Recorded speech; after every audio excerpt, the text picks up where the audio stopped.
Hello friends, so today we will see the next topic, uh, that is the ideal gases and ideal gas processes, that is the chapter number 2. So weightage for the chapter is 14 marks. Now today we are going to discuss some contents, 4 contents we are going to discuss.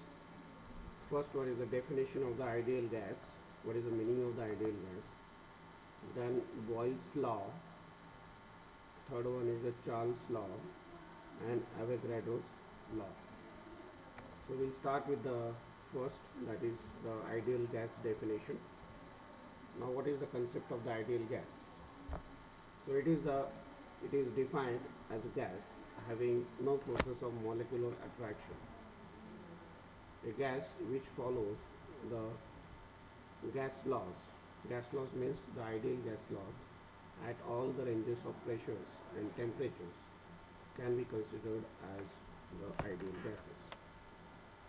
Now practically no ideal gas exists in nature. It is a theoretical concept. Now when you are talking about these ideal gases is a theoretical concept which is implemented to study the practical gas concepts. Now these ideal gases are the gases which behave as required at the different pressures and temperatures. Why they are behaving in that way? Because there is no forces of molecular attraction which is considered as zero. So forces of molecular attraction between the molecules is considered as zero. Therefore, the behavior of the gases at the different pressures and temperatures, it remains constant at that particular pressure and temperature.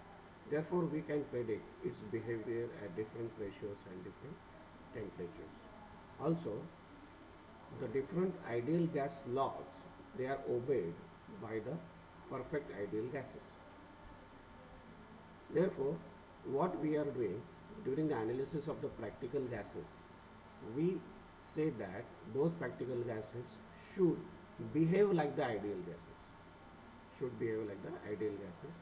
And as the thermodynamic analysis of the practical gases is very difficult, therefore we are considering those practical gases behaving like the ideal gases at different temperatures and pressures, and whatever the equations we are deriving for the ideal gases, we are using those equations in case of the practical gases. So ideal gas is a imaginary concept or a theoretical concept. These gases does not exist in nature, but we are taking the reference of those gases to study the behavior of practical gases. Now when we are considering the analysis of the practical gases or the real gases, now what we see in the last point, you can see on this slide, the real gases tends to behave like the ideal gases at very high temperatures and very low pressures, as distance between the gas molecules is very high at these conditions.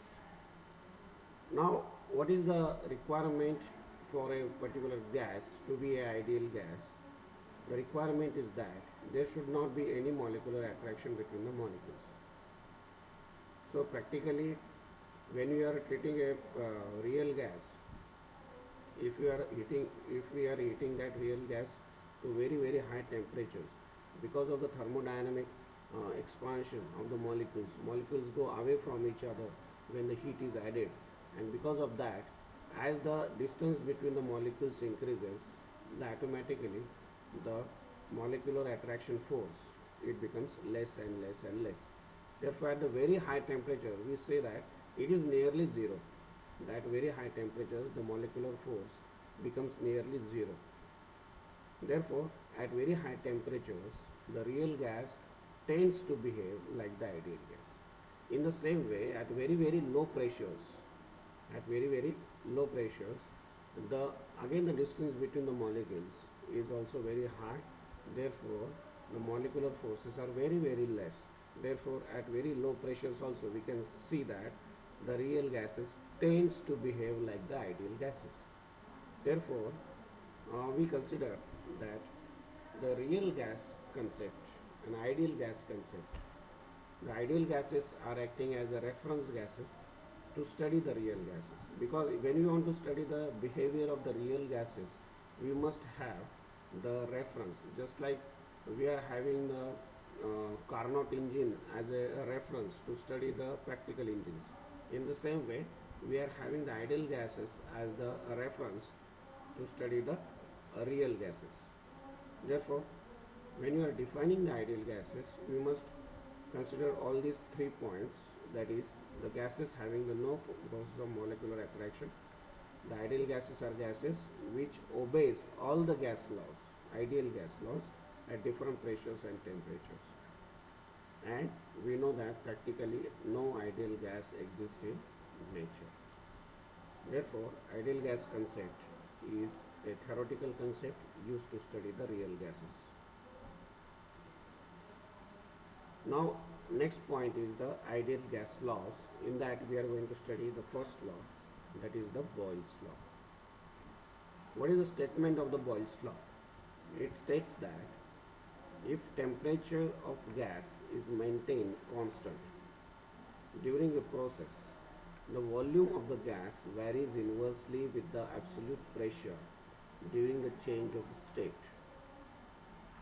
So if we consider a piston cylinder mechanism and we are having the ideal gas here in the figure, now if we are moving this particular piston by a mechanical work, because of that we will see that a mechanical expansion will take place, and what we are getting here, as the volume is increasing, we see that pressure is decreasing and the temperature is decreasing. But if we consider that if the temperature is remaining constant,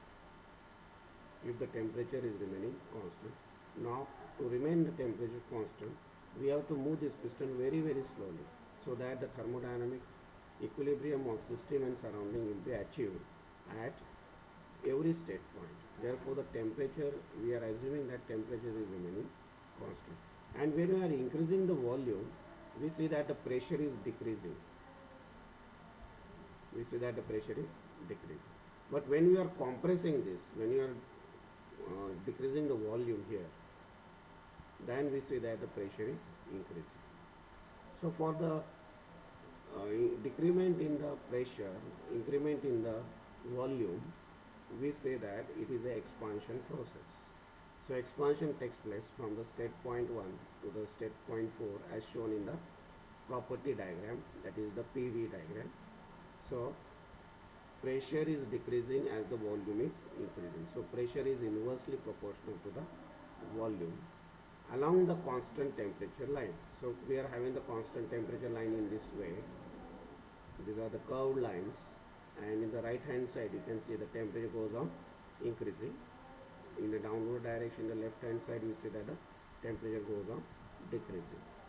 So along the constant temperature line, if the temperature of the gas is remaining constant and it goes through the expansion process or the compression process, then we see that the pressure is inversely proportional to the volume. So mathematically we can write here V is inversely proportional to the pressure, that is P. Therefore, PV is equal to constant. So P into V is equal to constant. Now during the change of the state along this curve, we can see that this is the governing equation. PV is equal to constant. Means what? Product of pressure and volume is remaining constant during the change of the state. So what is this product pressure and volume? So at suppose we are having pressure P1 and volume V1 at state point 1. Suppose that is the x value we are getting, that is a constant value. Now when we are going to the state point 2, we are knowing that pressure is changing, volume is changing, but that product is not changing. That remains, that is x value only. So we are knowing that pressure is decreasing, but in that terms volume is increasing. Therefore that product is remaining constant. So during the change of state, we are having the product, that is PV, is remaining constant according to the Boyle's law. So when we are applying this governing equation at the state points from 1 to 4, so we are having P1 V1 is equal to P2 V2, that is equal to P3 V3, and that remains constant. So that product is remaining constant in case of the Boyle's law. Now second law is the Charles law. This law is stated in two parts as follows. First part, so what is the statement in the first part of the Charles law? If the pressure of the gas is maintained constant during a process, the volume of the gas varies directly with the absolute temperature during the change in the state. Now suppose we are having a system, thermodynamic system, piston cylinder mechanism is there, and 1 kg of gas we have taken it for the experimentation, and we are adding the heat energy to this particular system. As the heat is added, we see that there is a thermodynamic expansion of the molecules, and because of this expansion we see that volume is increasing, its temperature is increasing, okay, and we are getting the work output here. But if you restrict this particular displacement, and if you can maintain the pressure constant, if this rise in the pressure intensity is suppressed by some load here, we can achieve the process, that is the constant pressure process. If this pressure is remaining constant, then when we are adding the heat, we see that volume is increasing, temperature is also increasing. So volume is directly proportional to the temperature if the pressure is constant. So on the PV diagram, we can see in the heat addition process from the initial state point, so this is the constant temperature lines are there, curved lines are there. If we are having at this temperature, T1 temperature is there, P1 pressure is there, and V1 volume is there. If you are adding the heat, so along the constant pressure line, we see that the temperature is increasing and volume is also increasing. Now if you remove the heat, from the system, that is rejection of the heat is there, then we can go in the along the same line process curve, but in the reverse direction, from the higher temperature to the lower temperature at constant pressure. As the temperature is lowering, volume is also lowering. Therefore, according to the Charles law, if the pressure of the gas is remaining constant, then the change in the volume is directly proportional to the change in the temperature during the change of the state of the gas. So mathematically we are writing that V is directly proportional to T, volume is directly proportional to temperature, when P is equal to constant. Therefore, V by T, V divided by T is equal to constant. So this ratio is remaining constant during the change of the state. So for the different state points, this can be represented as V1 upon T1, that is equal to V2 upon T2, that is equal to V3 upon T3, that is equal to constant. So this ratio at the different state points is remaining constant during the change of the state. Now second statement of the Charles law. If the volume of the gas is maintained constant during the process, the pressure of the gas varies directly with the absolute temperature. Now if you are keeping the volume constant, then pressure is directly proportional to the temperature. Now for this, if you consider a closed cylinder or closed container is there, having the gas, suppose 1 kg of gas is there. Now if you are adding the heat here, so there will be the molecular expansion will be there, its temperature will rise, its pressure will rise, enthalpy will rise, and entropy will rise. So these properties will rise. But volume is remaining constant because we are having the closed container here. So we don't have any scope for increment in the volume. So we are considering that V is equal to constant. Now we are adding the heat here. So temperature rises, also the pressure rises. So if the initial point is at the particular temperature T1 is there along this temperature, constant temperature line, this is state point 1. So we are having the pressure P1 and volume V1. So when we are adding the heat, so we are moving to the higher temperature and to the higher pressure along the vertical line. Here volume is remaining constant.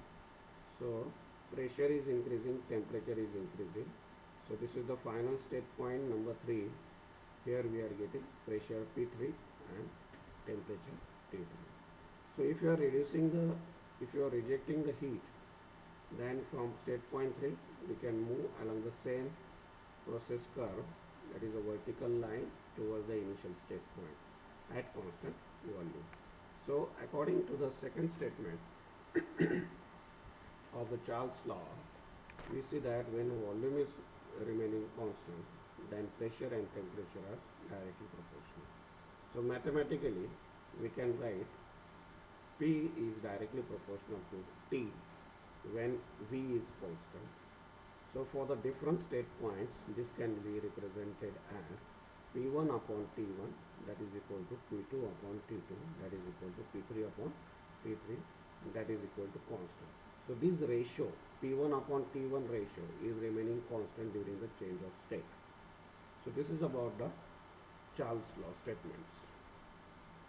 Now the next important law is called as the Avogadro's law. What is the statement of this law? It states that if two ideal gases having the molecular weight Ma and Mb are collected in the two vessels of same volume, and if they are maintained at same temperature and pressure, then each gas will contain the same number of molecules. This thus equal volume of all the ideal gases at same temperature and pressure will contain the same number of molecules. Suppose we consider the two containers here, container A and container B. Gas A is filled in the container A, gas B is filled in the container B. Now these two containers of the same volume we have taken, and we have taken gas A and gas B having the molecular weights as Ma and Mb, but we are maintaining the same pressure and temperature and also the volume as we have taken the same containers. Then it is seen that the number of molecules of gas A must be equal to number of molecules of gas B, provided that those gases are the ideal gases. Therefore, according to the Avogadro's law, we can say that equal volume of all the ideal gases maintained at the same temperature and pressure will contain the same number of molecules. So if you measure the molecules of gas A and gas B, those molecules will be equal. That is the statement of the Avogadro's law.